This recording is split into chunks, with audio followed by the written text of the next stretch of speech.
새 채널에 오신 여러분을 환영합니다. 오늘은 민수기 15장에서 21장까지 좀 긴 내용이지만 간략하게 한 번씩 살펴볼까 합니다. 마침 또 우리가 토라 포션과 같은 범위에 있기 때문에 좀 더 간략하게 해도 되지 않겠나 싶어요. 자, 우선 민수기 15장 1절에서 36절까지 우리가 다 읽어봤던 내용들이니까 읽지 않을게요. 15장 2절 읽어볼까요? 시작. 너는 이스라엘 자손에게 일러라. 그들에게 이렇게 말하여라. 이제 너희는 내가 너희에게 줄 땅, 곧 너희가 살 곳으로 들어갈 것이다.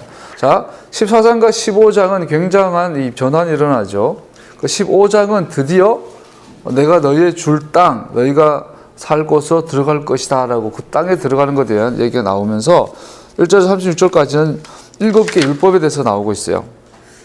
어린 양과 함께 소제를 드리는 규제, 순양과 함께 소제를 드리는 규제, 수송아지와 함께 소제 드리는 규제, 가루떡을 드리는 규제, 부지 중에 범한 죄를 제물로 드리는 규례, 개인에 대해 부지 중에 죄를 범한 것을 위해 제물을 드리는 규례, 반항적인 죄에 대한 형벌, 7가지의 규례가 주면서 좀 특이한 건 소제 제사에 대해서, 곡식 제사에 대해서 굉장히 말씀 많이 하고 있다는 거죠.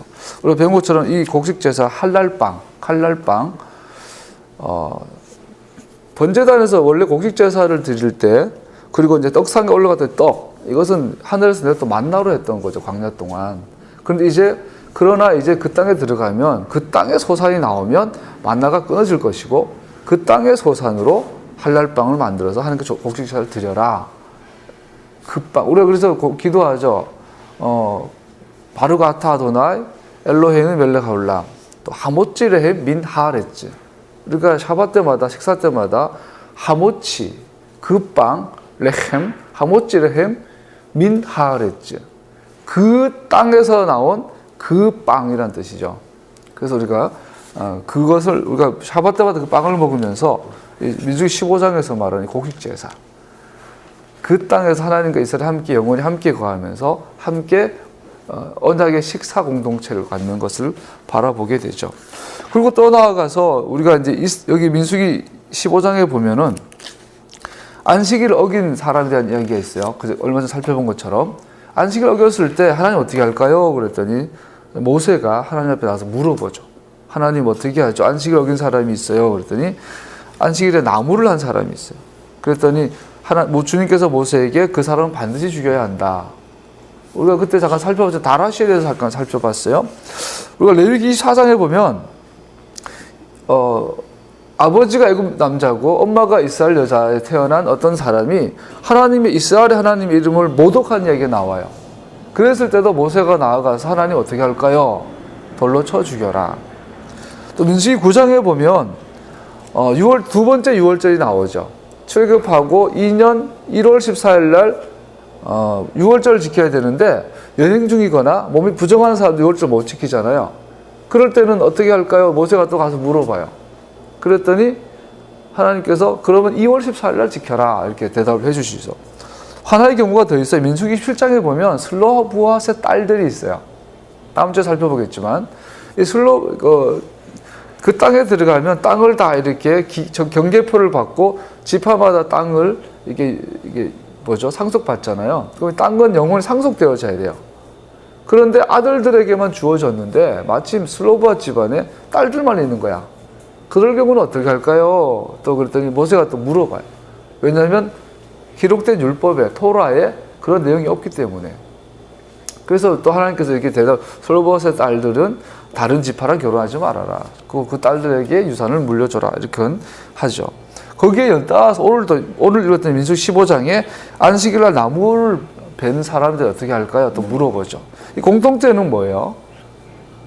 성경에 기록되지 않은 내용들에 대해서 하나님께 모세가 와서 물어보는 얘기를 보죠. 즉 모세는 어려운 법적 문제를 해결하기 위해 하나님께 물었습니다. 즉 이 말은 이 이야기의 목적은 하나님의 뜻이 단 한 번의 방식으로 표현된 것이 아님을 보여줍니다.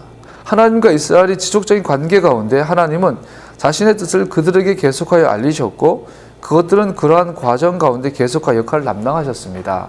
즉 기록된 말씀은 우리가 하나님과의 관계함에 있어서 딱 스탠다드예요.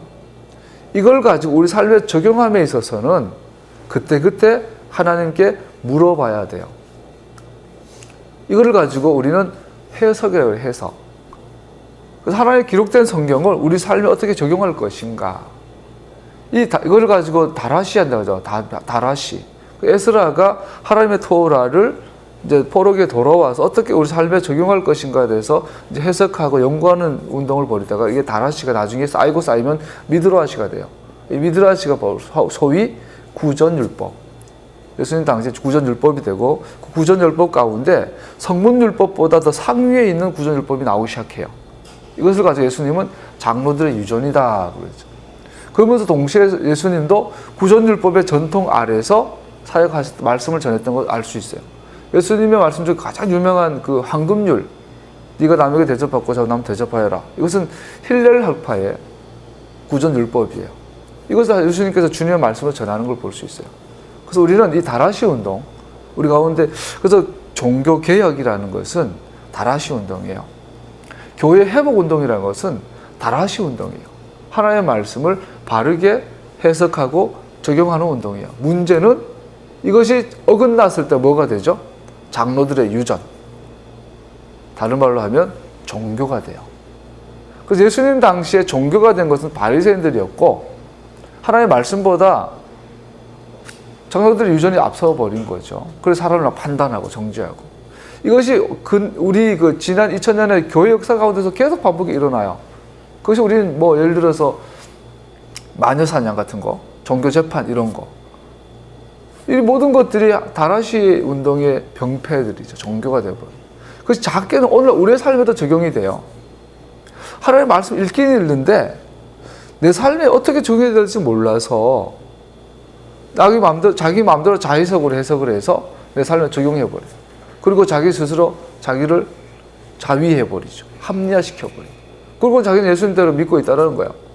주일 성수하고 새벽 예배 안 빠지고 11제 꼭꼭 내고 구제연금도 내고 하고 있기 때문에 우리는 하나님의 뜻대로 살고 있다고, 하나님 우리 함께 하시다고 착각하고 산다라는 거죠. 무서운 이야기예요. 그런데 모세는 토라를 전하고 준 자일 뿐 아니라 토라를 바로 해석하는 자죠. 우리에게 가장 절실히 필요한 것이 하나님의 음성을 듣는 것이에요. 그래서 요즘 우리 하나님의 음성 듣는 법 이래가지고 막 훈련도 하고 책도 읽고 우리도 배웠잖아요. 우리도 공부하고 하잖아요. 필요하죠. 소위 PLO의 삶, Pray and Listen and Obey. 이건 정말 중요한 거예요. 그런데 문제는 하나님의 음성을 바르게 듣는 자가 있는가라는 거죠. 성경도 많이 읽고 기도도 많이 하고 영적 체험도 많이 하는데 하나님의 의도와 의중을 그대로 정확하게 알아듣고 모세처럼 돌로 쳐 죽여라 라고 전달할 수 있는가라는 거죠. 그것이 가려진 걸 가지고 호세아 선지자는 하나님 아는 지식이 없다. 어느 때보다 성경을 열심히 읽고 많이 번역하고 성경 공부, 성경 통독. 즉 연초잖아 1월 달에 교회에서 제일 많이 하는 행사가 성경 통독 행사예요. 그런데 하나님의 음성을 듣지를 못해요. 이게 마귀 음성인지 하나님의 음성인지 내 소리인지 몰라. 모세처럼 정확하게 알아듣는 선지자들이 일어나야 되는 거죠. 할렐루야.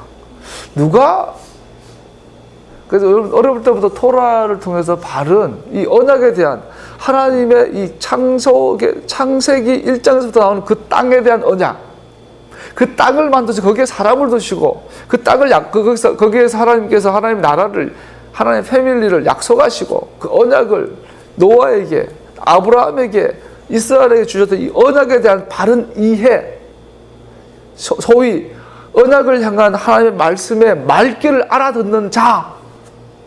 그래서 예수님이 오셔서 하는 말, 나는 바르게 해석하러 왔다. 토라를 완성하러 왔다. 그거 너희에게 바른 듣는 귀, 보는 눈, 깨닫는 마음이 필요하다. 어린아이 같아야만 그렇게 보고 듣게 된다. 성경의 뚜껑을 딱 닫으면서 귀 있는 자는 들어라. 이 말귀가 열린 자. 하나님의 성경을 읽으면서 하나님의 음성을 듣는 자. 하나님의 의도와 의중을 깨닫는 자. 이것이 핵심이고 생명이라는 사실이죠. 토라 포션을 공부하고 메시아닉 교회를 전환하는 거 중요하죠.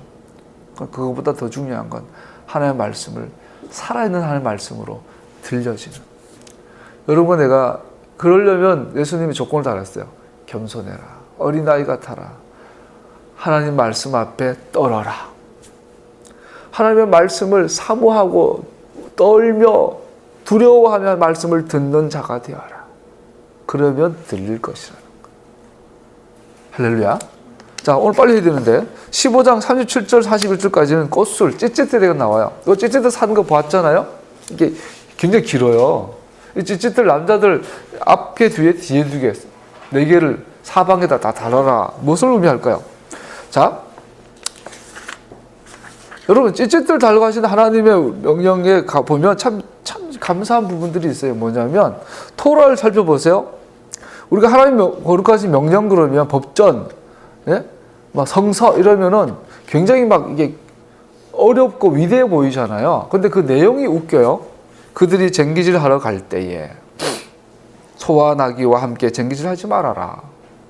그들이 씨를 뿌리러 나갈 때에 두 종류 씨를 뿌리지 말아라. 그들이 추수하러 갈 때에 다 반모퉁이까지 다 거두지 말아라. 그들이 빵을 반죽할 때에 첫 반죽은 하나님께 드려라. 짐승을 잡을 때에 네가 고기 먹고 싶냐?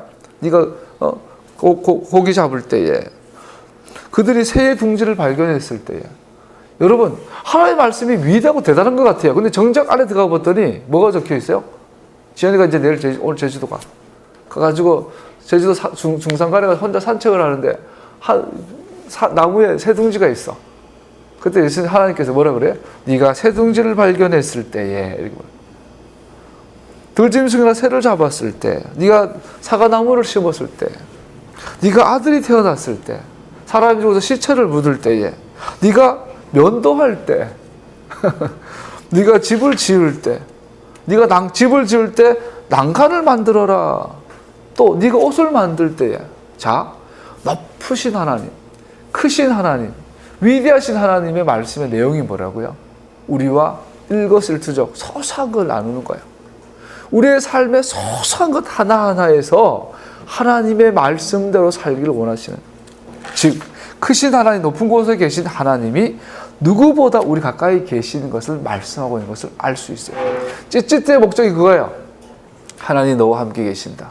너와 함께 숨쉬고, 너와 함께 걷고, 너와 함께 대화하고, 너와 함께 잠자고, 너와 함께 소소한 부분을 나누시는 분이시다. 잊지 말아라. 할렐루야. 그러니까 우리가 하나님께 예배드리는 그 막 경건한 시간과 우리 일상생활은 전혀 구별되지 않아요. 똑같은. 그래서 주님께서 우리를 이 몸이 성전이다. 우리는 하나님이 모든 인간 생활 전반에 관계하신다는 사실을 알 수 있습니다. 지나치게 사소하거나 중요하지 않은 것은 아무것도 없습니다. 그 모든 것들은 가치 있는 것이 되어야 하며 또 그분에게 드려져야 합니다.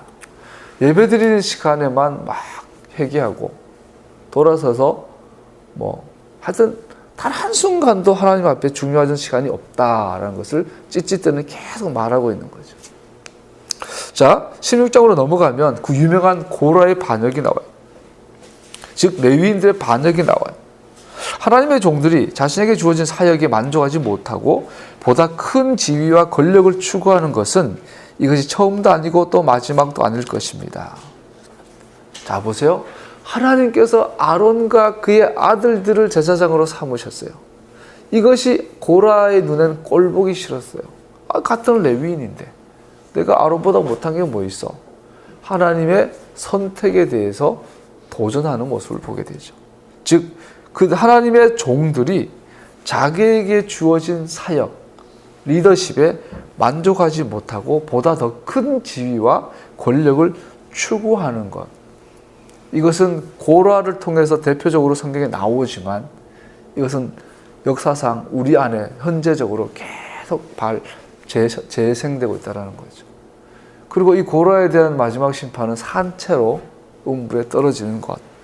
레위인들의 반역이 단순한 하나님의 우발적인 사건이 아니라, 하나의 우발적인 사건이 아니라 전체 공동체의 분위기를 대표하는 것임을 보여주기 위해 저자는 본 이야기 바로 뒤에 모든 이스라엘 공동체가 반역을 꾀한 이야기를 내어놓습니다. 즉 고라가 반역을 꾀하고 이 심각성이 이제는 모든 온 공동체 이스라엘 전체에 전염된 걸 볼 수 있어요.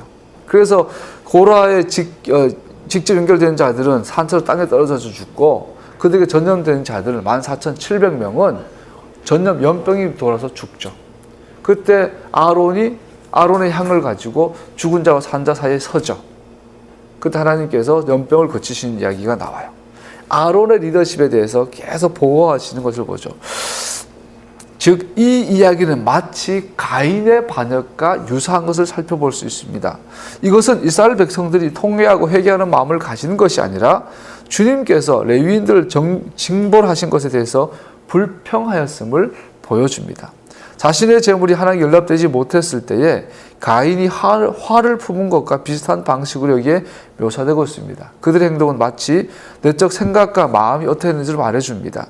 마치 가인이 아벨을 죽인 것이 그의 마음속에 무엇이 있었는지를 보여주는 것처럼 고라 안에 또 고라가 심판을 보고 나서 하나님께 회개하는 것이 아니라 오히려 백성들이 고라에 대해서 동조하는 마음, 이것은 그들 마음속에 뭐가 있었는지 마치 가인은 피해 제사를 안 드려서 하나님 안 받았다 이게 아니라 가인과 아벨의 이 사건의 핵심은 그들이 하나님의 선택, 하나님의 결정에 대한 반응에 대한 문제죠. 곡식을 드렸냐, 양을 드렸냐 이게 중요한 게 아니라 하나님께서 그 제사를 받지 않았을 때 했던 가인의 반응이 그 스토리의 초점이라는 거죠. 그때 드러난 것은 가인 속에 있는 반역, 고라의 영, 하나님의 선택, 하나님의 결정에 대한 반역하는 영인 걸 볼 수 있어요. 이 일은 아까 아이러니컬하게도 아론에 대해서 권위를 도전하는 자들을 아론이 중보기도할 때 그 저주가 멈춰진 것을 보는 아이러니, 제사정적 중재였습니다. 아론은 백성을 위해 속죄했고 그가 죽은 자와 산 자 사이에 섰을 때 연병이 그쳤습니다. 또 더 나아가 17장에 보면 아론의 지팡이에 싹이 나죠. 그래서 통해서 하나님께서 아론을 선택하신 것을 확증하는 것을 볼 수 있죠. 그랬을 때 신의 그 사람들이 반응이 또 재밌는 게 이렇게 말해요. 보소서 우리는 죽게 되었나이다. 망하게 되었나이다. 다 망하게 되었나이다. 가까이 나아가는 자, 곧 주님의 성막에 가까이 나아가는 자마다 다 죽을 것이니이다. 그들의 탄식, 우리가 다 망하여야 하리이까. 좀 우리가 이제 전체를 보는 입장에서는 좀 답답해 보이죠. 하나님께서 이스라엘 백성들을 하나님 가까이 오게 할 수 있게 하기 위해서 아론을 선택했는데 이들이 아론을 거역을 하며 아론을 인정하지 않음으로 말미암아 하나님의 심판을 받아요. 그리고 하나님께서 아론의 중보기도를 들어서 이들을 구원해줘요. 그러면은 이들은 깨달았어야죠. 우리가 하나님께 나아가려면 아론, 제사장을 통해서 나가는 것이구나. 근데 이들의 반응이 여전히 반대로 우리가 다 망하여야 하리까. 우리가 주님의 성막에 가까이 가면 다 죽겠나이다. 마치 신의 산에서 하나님께 천둥 가운데 나타났을 때 이스라엘 백성들의 반응하고 똑같아요. 신의 산 밑에 있었던 백성들의 반응과 너무나 비슷합니다. 거기에서 백성들은 하나님께 가까이 가기를 두려워했습니다. 그리하여 백성들을 위한 중보자로 모세가 임명된 겁니다. 원래 하나님 이스라엘 백성들이 다 가까이 원했는데 그들이 두려워하는 모습을 보고 모세를 중간에, 이번에 아론을 중간에 세우죠. 그때와 반응이 유사한 것을 볼 수 있어요. 이 두 이야기의 차이점은 이제 하나님의 백성들의 중보자로서 등장하는 인물이 전에는 모세였죠. 이제는 아론이라는 사실입니다. 제사장과 레위인들의 역할에 대해서 계속 나오고 있습니다. 제사장의 역할이 있고 아론의 계열 레위인의 역할이 있고 제사장의 역할이 있다. 그래서 이 역할들을 통해서 이스라엘 백성들 앞에 나아갈 수 있다라는 것을 강조하고 있죠. 이와 같이 이야기는 언약의 중보자로서의 모세의 역할, 그것은 이미 이러한 이야기를 통해 잘 확립되었습니다. 근데 재미있는 건 레위기 17장, 18장 넘어가면서 이 중보자가 모세에서 아론으로 바뀌는 걸 볼 수 있어요. 특별히 18장에서는 모세가 아닌 아론이 중보자로 세워지고 모세가 중보자라는 이야기가 완전히 빠져버려요. 이것이 무엇을 의미할까? 어떻게 이해할 수 있을까? 자, 이 이야기를 통해서 단순히 모세의 역할은 제사장적인 중보자적인 것뿐 아니라 모세는 또한 선지자와 왕의 기능까지 행사했음을 보여주고자 합니다. 자, 18장에서 아론을 중보자의 역할로 집중적으로 부각을 하면서 모세는 중보자뿐 아니라 제사장뿐 아니라 선지자로서 또한 왕으로서의 역할을 기능하고 있는 것을 볼 수 있죠. 이것은 먼 훗날 나타날 메시아적 통치자에 대한 표상으로 모세가 세워진 것을 볼 수 있습니다. 모세의 표상이 오경수기에 발전되어 감에 따라 그 모습은 점점 더 미래의 메시아적 통치자를 밀접하게 닮아가고 있습니다. 할렐루야. 98장 끝에쯤에 11조에 대한 얘기가 나오죠. 우리가 나눈 것처럼 11조는 기본적으로 성막을 전제하고 있어요. 성막에서 성막을 봉사하는 레위인들을 위해서 이스라엘 백성들이 11조를 내면 그것으로 레위인들이 생활을 하고, 레위인들이 11조를 내면 그것으로 제사장들이 생활을 했어요. 이것은 성막의 기능을 유지하기 위한 목적이었죠. 자, 성막의 조건, 11조의 조건, 성막이 있어야 된다. 제사장과 레위인이 있어야 한다. 그런데 토라에 보면 지금 오늘날 이스라엘 백성들은 그 땅, 성막이 있는, 성전이 있는 약속의 땅을 떠난 사람들이 더 많고, 역사상 더 많이 떠나 있었고, 제사장은 사라졌어요. 성전과 성막도 사라졌어요. 그러면 11조는 오늘날 우리에게 유효한가? 여기에 대해서 성경은 전혀 언급하고 있지 않다라는 거예요. 이것은 하나님 우리의 다라시의 문제를 남겨둔 것으로 볼 수 있어요. 또 하나는 11조는, 과거의 11조는 의무적이었어요. 무조건 내야 돼요. 모든 이스라엘 백성들은 반드시 의무적으로 11조를 냈어야만 돼요. 그러나 건축 헌금, 소위 테루마, 이 성막을 지을 때, 성전을 지을 때 이스라엘 백성들이 많은 헌금을 했죠. 그것은 자원제사였어요. 자, 자원이냐 의무이냐. 그런데 오늘날 우리에게 11조 생활을 어떻게 적용할 수 있을까요? 예수님도 11조를 말씀하시죠. 과거에는 의무적이었지만 오늘날 11조는 자원제죠. 오늘날은 우리가 자발적으로 하는 것이 11조가 되는 거예요. 목적은 하나님의 토라 공동체 유지를 하고 발전하는 목적이죠. 그래서 우리는 10의 1을 내든 10의 2를 내든 그건 나의 믿음에 자기의 선택에 따라 할 수 있는 것이라는 것이죠.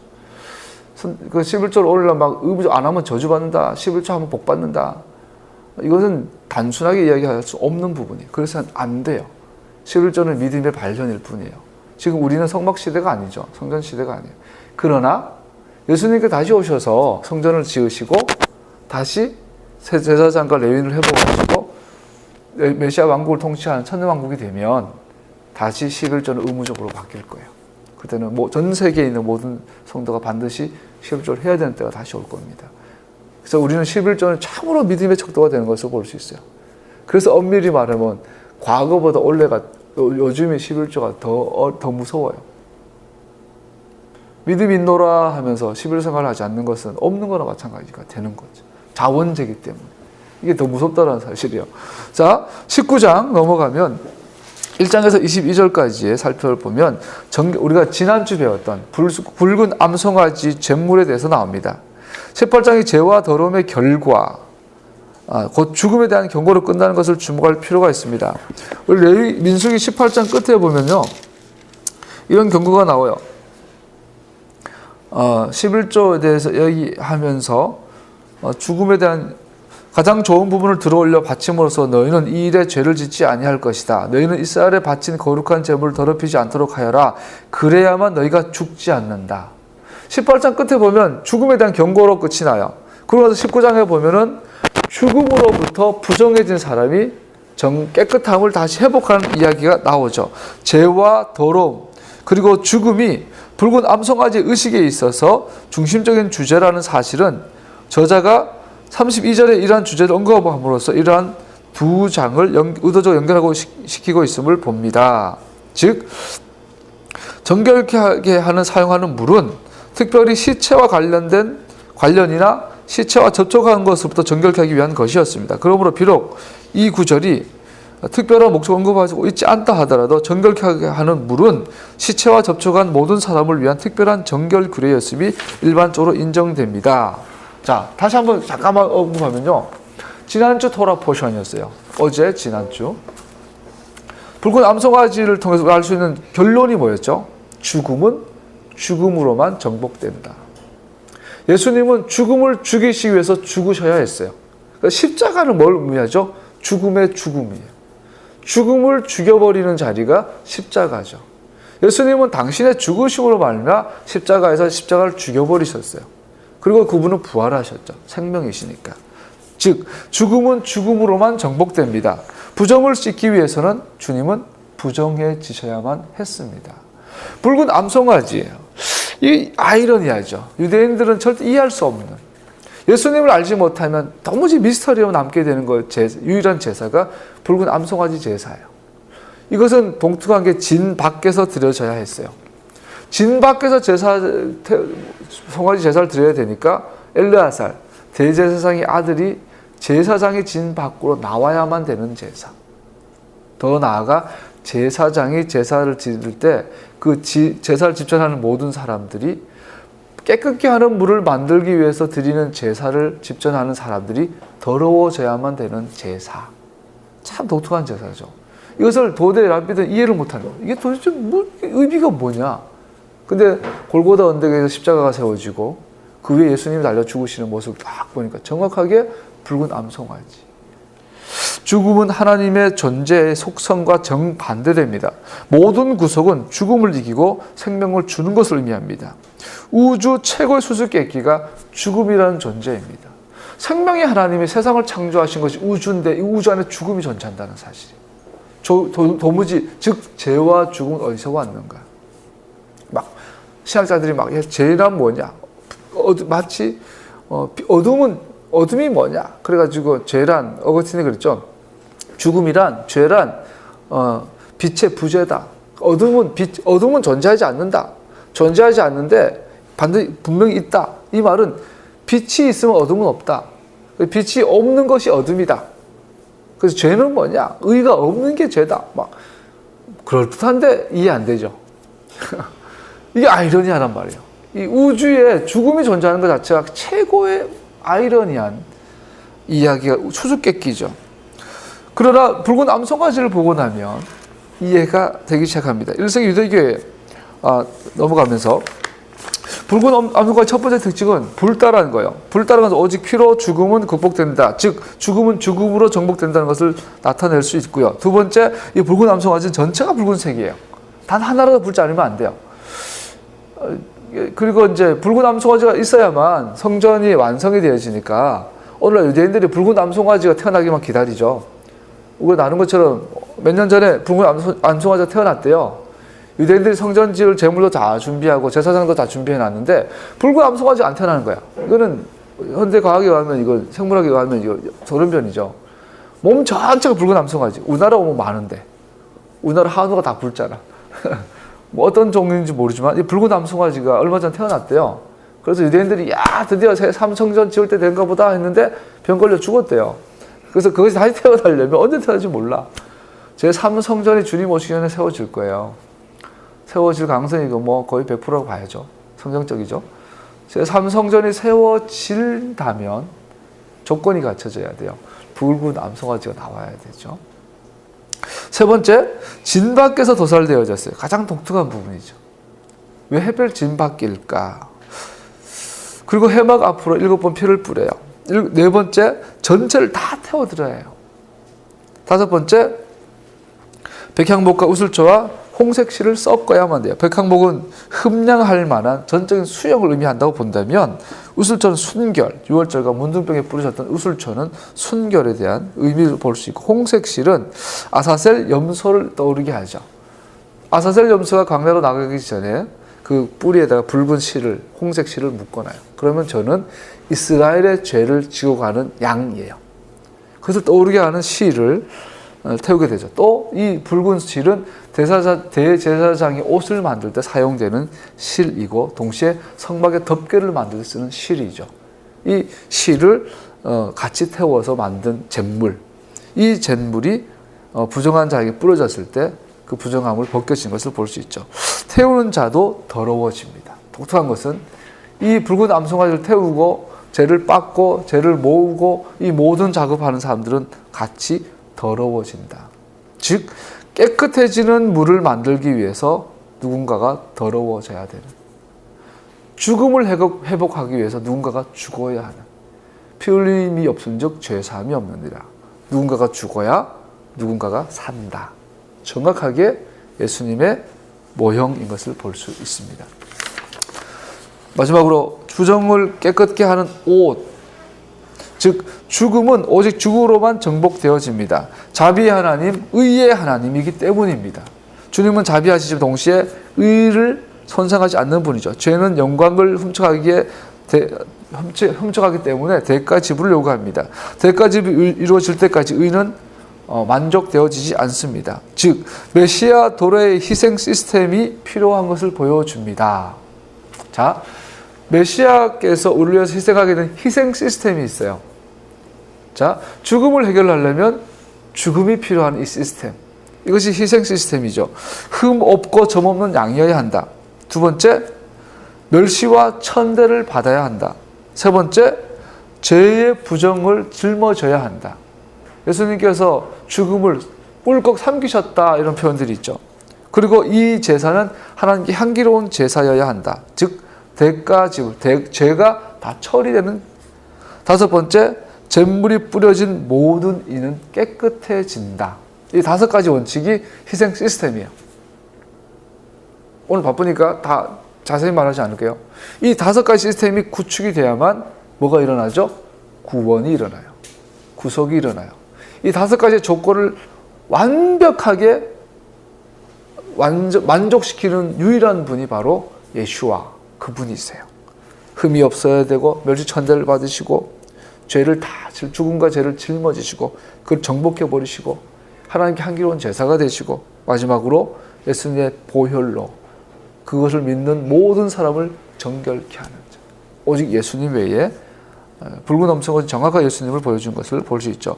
그는 향기로운 백향목, 백성의 죄를 주하는 광야의 양입니다.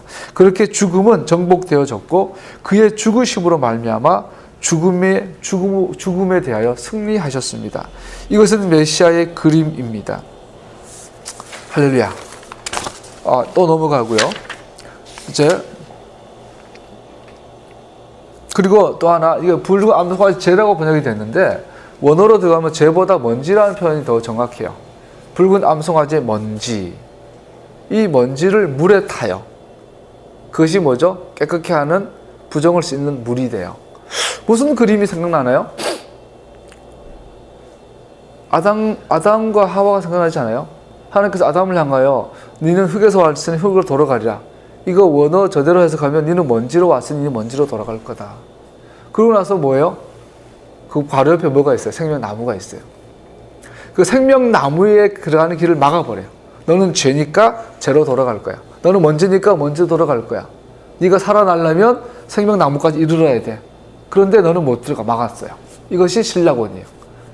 그런데 우리가 알다시피 생명나무에 이르려면 그 이르는 길이 있어요. 생명나무에 이르는 길은 생수의 강이에요. 나하르. 생명의 강이 있어요. 물이에요. 물. 생명나무에 흘러나오는 물이 있어요. 에스겔서에 보세요.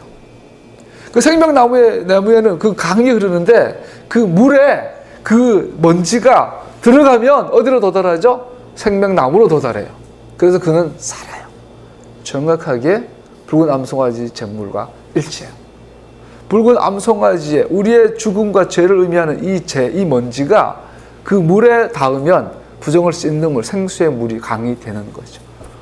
정확하게 예수님의 피, 십자가의 보혈을 보여준 거죠. 우리의 원수는 그러므로 말미암아 우리의 원수는 죽음입니다. 이 죽음을 선하신 창조와 거룩하신 언약과 어울리지 않습니다. 이 죽음의 문제 해결할 수 있는 분은 오직 예수님입니다. 할렐루야. 자, 마지막으로 민수기 20장에서 21장, 오늘 막 엄청 서두르죠? 55분에 지연이가 간다 그래서. 자, 20장, 21장하고 마칠게요. 이 부분은 마치 어제 저녁에 나눴던 우리 토라 포션 내용과 일치하는 부분을 볼 수 있어요. 20장에 보면 반석에서 나온 물을 터치하는 이야기가 나오죠. 지난주에 하나님께서 모세야 무리바의 반석에 명령하여 물을 내라. 그랬더니 어떻게 해요? 모세가 화가 나서 지팡이를 높이 들고 두 번 때리면서 내가 너를 물을 내랴 그러죠. 우리는 아주 자꾸 말이 많아요. 모세가 때렸기 때문에 하나님께서 모세를 가나안에 못 가게 했다. 모세가 성질냈기 때문에, 그리고 패역한 너희여라고 욕했기 때문에. 학자들 여러 가지 견해가 있어요. 다 그럴듯하지만 다 정확하진 않아요. 확실한 건 모세는 불신앙 가운데 있었던 걸 볼 수 있어요. 동시에 이스라엘 백성들도. 불신앙이 뭘까요? 불신앙은 하나님의 거룩함을 드러내지 않는 죄가 되는데 하나님의 거룩하심이란 뭘까요? 자, 목말라요. 물이 없으면 죽어요. 그런데 지난 40년 동안 물이 떨어진 적이 없었어요. 목마를 때마다 배고플 때마다 하나님께 공급해 주셨어요. 즉 이스라엘 백성들은 목말라졌을 때 여전히 하나님이 공급하신 것을 의심했던 걸 보죠. 불신앙이었죠. 즉 바위에 물이 나올 때 물을 내는 것은 바위가 아니라 하나님이셨어요. 하나님께서는 바위에 물을 내시면서 우리의 필요를 채우신 분은 하나님이신 것을 믿었어야 됐죠. 그것을 못 믿었어요. 모세도 백성들도.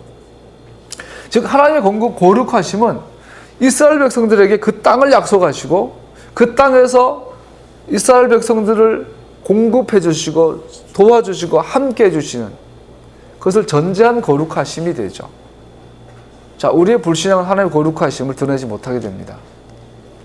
우리가 예배 전에 잠깐 나눴지만 오늘 우리 공동체는 절실히 하나님의 공급하심이 필요해요. 이때 우리가 만약에 무리바의 모세처럼 백성들처럼 불신앙에 빠진다면 하나님의 거룩하심을 드러내지 못할 거예요. 우리가 믿음 가운데 있다면 하나님의 거룩하심이 드러날 거예요.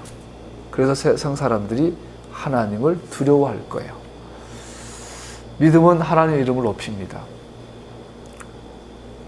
그런 자가 되기를 축복합니다. 이 부분 넘어가면 이제 나타나는 이야기가 어제 아론이 죽음이 있죠. 아론이 호르산에서 죽어요. 그리고 엘르아살이 대를 잇고 모세가 또 좀 있으면 죽고 여호수아가 대를 잇죠. 여기서 재미있는 것은 아론이 죽고 엘르아살이 대를 잇는데 우리 사무엘상 잠깐 살피면 사무엘상 가면 누가 나와요? 엘리 제사장이 나오죠. 엘리 제사장의 특징을 성경이 표현해요. 비둔하여지고 눈이 어두워지고. 비둔하다라는 말은 카바드 영광이라는 단어와 일치해요. 그래서 엘리의 아들이 손자를 낳는데 손자 이름이 이가봇이에요.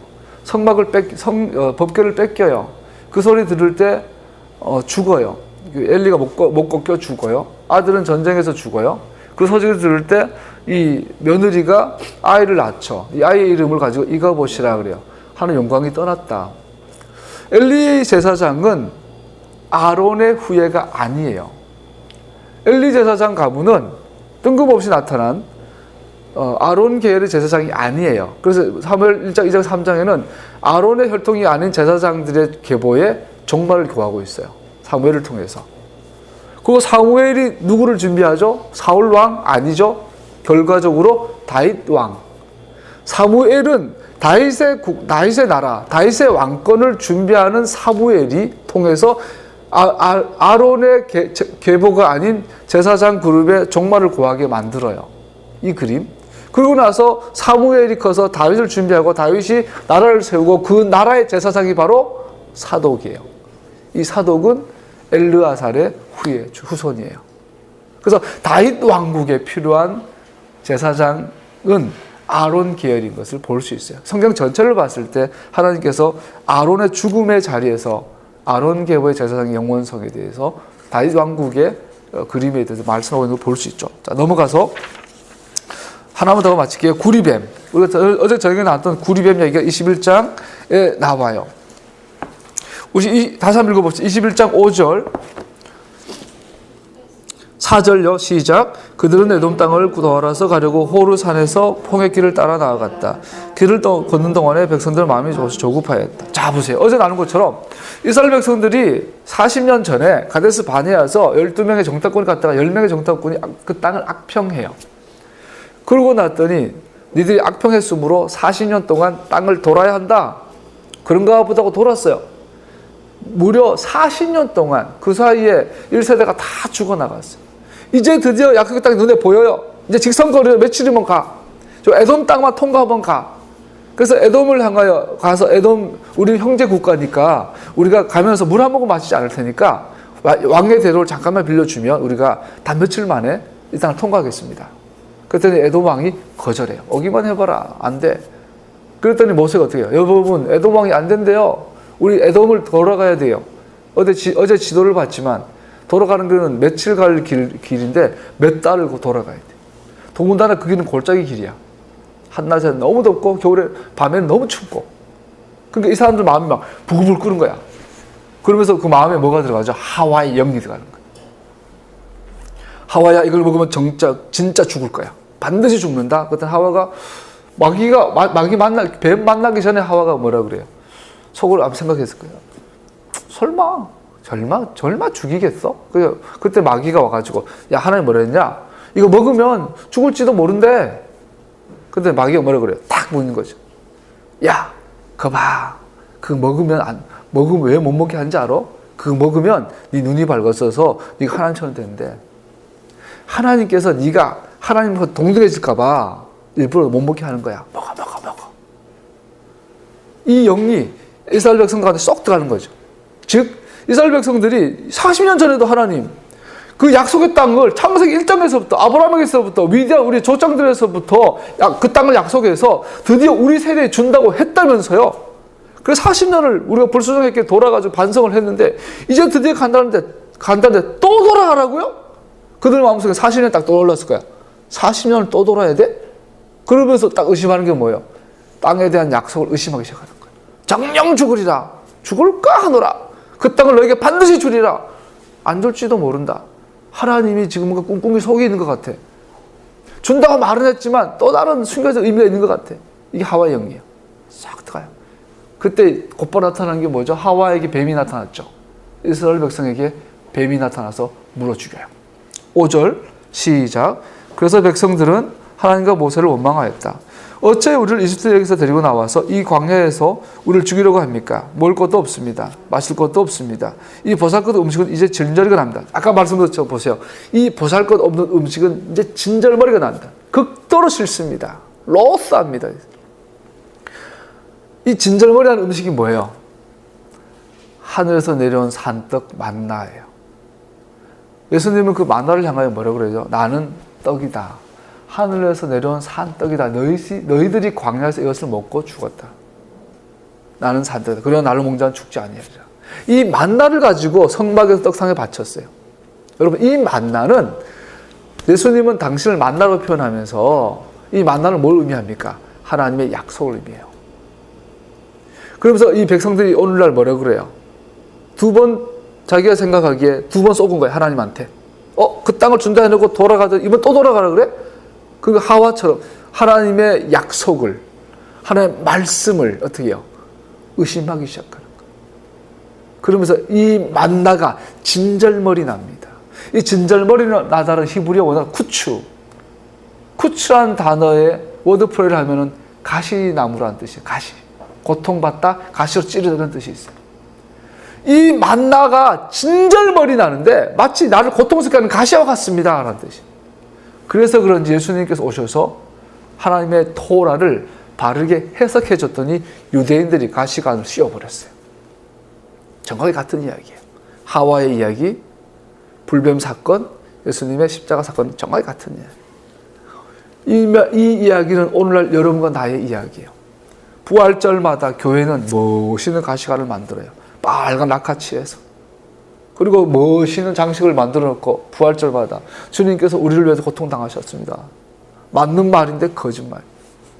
가시관은 주님의 고통을 상징한 것이 아니라 이스라엘 백성들이 하나님의 말씀을 왜곡하고 의심하고 하나님에 대해서 도전하는, 즉 하나님의 말씀을 역겨워하는, 하나님의 말씀을 진절머리 납니다. 이것이 여러분과 내 속에 있단 말이에요. 하와 영이. 여기에 대해서 하나님께 그렇게 되면 결과가 어떻게 돼요? 정령 죽으리라.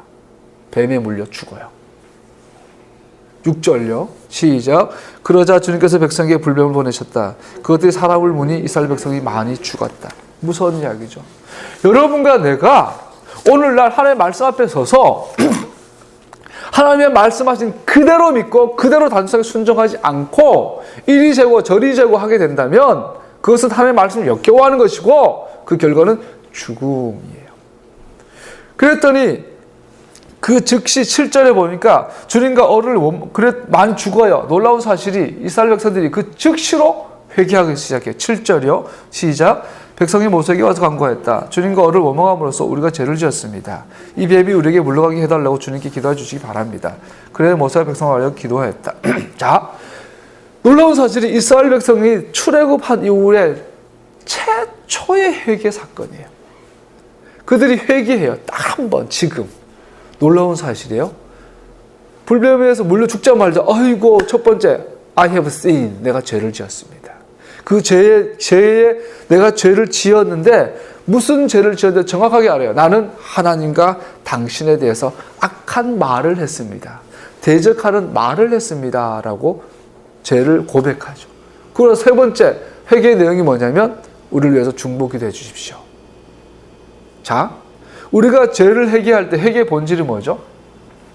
하나님의 말씀을 왜곡하는 것, 자의적으로 해석한 것, 좌로나 우로나 치우친 것에 대해서 인식하고 동의하고 하나님 용서를 구하고 이 용서를 위해서 누군가 나를 위해 기도하게 해주십시오. 예수님 도와주십시오. 예수님 그 중보자이신 예수와를 찾는 것, 이것이 회개예요. 이 사건이 지금 여기서 일어나고 있는 거죠. 그랬더니 하나님의 응답이 뭐예요? 주님께서 모세에게 말씀하셨다. 너는 불뱀을 만들어 기둥 위에 달아놓아라. 물린 사람은 누구든지 그것을 보며 살 것이다. 9절 그리하여 모세는 구리로 뱀을 만들어 그것을 기둥 위에 달아놓았다. 뱀이 사람을 물었을 때 물린 사람은 구리로 만든 그 뱀을 쳐다보면 살았다. 자 보세요. 하나님의 말씀을 왜곡되이 복잡하게 가감하고 자의적으로 해석하고 역겹게 만들어버린 사람들이 살아나는 방법은 뭐죠? 하나님의 말씀을 단순하게 순종하는 것이었어요. 우리는 하나님의 말씀 앞에 필요한 우리의 믿음은 단순한 믿음, 단순한 순종하는 믿음. 이것을 가지고 성경은 진실한 믿음이라 그러죠. 즉 진실한 믿음은 단순한 순종으로 나타나고 이 믿음은 죽음으로 말미암아 우리의 생명을 구원해 주시는 수단이 됩니다. 하와는 하나님의 말씀에 단순히 순종하지 못하고 단순히 신뢰하지 못하고 무언가 숨겨 있을 거라고 믿어 의심했습니다. 죄의 삭은 죽음입니다. 오직 죽음으로만 우리는 살 수 있습니다. 그래서 불뱀이 상징하는 건 뭐죠? 죄와 죽음. 이것을 장대에 매달아 버렸어요. 예수님께서 장대에 달리심으로 말미암아 요한복음 3장 14절 15절을 보면 모세 lifted up. 모세는 광야에서 뱀을 매달았던 것처럼 even so must the son of man 인자도 be lifted up. 매달려야 할 것이다. So that 그렇게 해서 whoever believers will 누구든 그래서 믿는 모든 사람들 will in him have eternal life. 그를 믿는 모든 사람들은 영원한 생명을 얻게 될 것이다. 할렐루야. 예수님께서 붉은 암송아지 재 장대에 달린 노뱀처럼 당신이 죽으심으로 말미암아 죽음을 죽이셨어요. 그래야 그 달리신 그분을 믿는 믿음으로 말미암아 우리는 살게 되죠. 말씀을 간략하게 나눕니다. 주님께서 우리를 인도하실 때 가장 빠른 길로 인도하시기를 원하죠. 우리는. 그러나 주님의 생각은 우리와 다르고 주님의 길은 우리와 달라요. 지름길이 꼭 주의 길인 것은 아닙니다. 그의 목적을 위해 우리를 빚으시기 위해 때로는 더 힘든 길로 돌아가게 하십니다. 사실 대부분 그래요. 주님은 대부분 우리를 훈련하시기 위해서 돌리시죠. 고난과 역경 가운데 넣으시죠. 그럴 때 우리의 반응은 어떻게 될까요? 단순한 순종의 반응을 보여야 될 줄로 믿습니다. 말씀을 마무리하겠습니다. 여러분과 내가 그래서 왜 그래요? 예수님께서 이 길을 갈 때 하나님께서 우리가 싸우기를 원하시는 거죠. 고난과 역경, 죄와 죽음의 역경들이 있으면 그것을 피해 가지 말고 싸우기를, 배틀하기를 원하신 거죠. 워가 아니라 배틀이에요. 우리가 싸우는 싸움은 전쟁이 아니라 전투예요. 전쟁은 주님께서 십자가에서 나무에 달리셔서 불뱀처럼 되셔서 죽어주셨어요. 당신이 부정당하심을 말미암아 우리를 정하게 하셨어요. 주님께서 죽으심을 말미암아 우리의 죄와 죽음을 죽이셨어요. 그 전쟁은 주님 선에서 이미 끝났어요.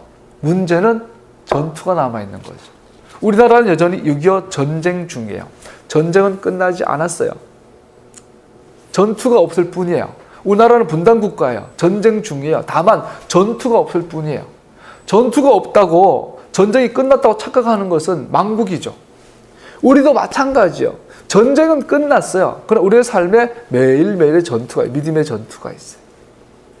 승리하는 여러분과 내가 되기를 축복합니다. 이미 전쟁에서 승리하신 예수님을 바라보며 믿음으로 승리할 수 있기를 예수님의 이름으로 축복합니다. 기도하겠습니다.